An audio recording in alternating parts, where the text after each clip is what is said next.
Ya, sementara itu utang pemerintah terus mengalami kenaikan dari tahun ke tahun. Bahkan rasio utang terhadap penerimaan juga melebihi batas ketentuan Dana Moneter Internasional atau IMF maupun International Debt Relief atau IDR.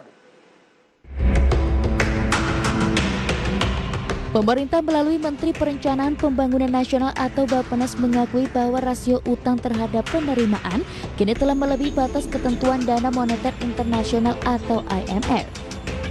Di mana dalam catatan rasio debt service terhadap penerimaan sebesar 46,77%, hal ini melampaui rekomendasi IMF yang sebesar 25 hingga 35%. Kemudian rasio pembayaran bunga terhadap penerimaan sebesar 19,06% juga melampaui rekomendasi International Debt Relief atau IDR yang sebesar 4,6 hingga 6,8%. Sementara rasio utang pemerintah terhadap penerimaan tercatat sebesar 369%, melampaui rekomendasi IDR sebesar 92 hingga 167% dan rekomendasi IMF sebesar 90 hingga 150%. Meskipun terbilang cukup tinggi, rasio utang pemerintah terhadap produk domestik bruto selama tahun lalu sebesar 39,4%, angka ini masih di bawah ketentuan Undang-Undang Keuangan Negara di mana batas maksimalnya adalah 60%.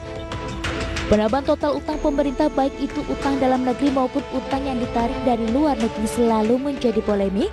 Tingginya utang membuat kekhawatiran tersendiri bagi perekonomian nasional. Ditambah lagi hantaman dampak ekonomi dan sosial akibat pandemi yang berkepanjangan. Kedepan pemerintah berharap rasio utang bisa menurun seiring dengan upaya pemulihan ekonomi. Dari Jakarta, ID Action.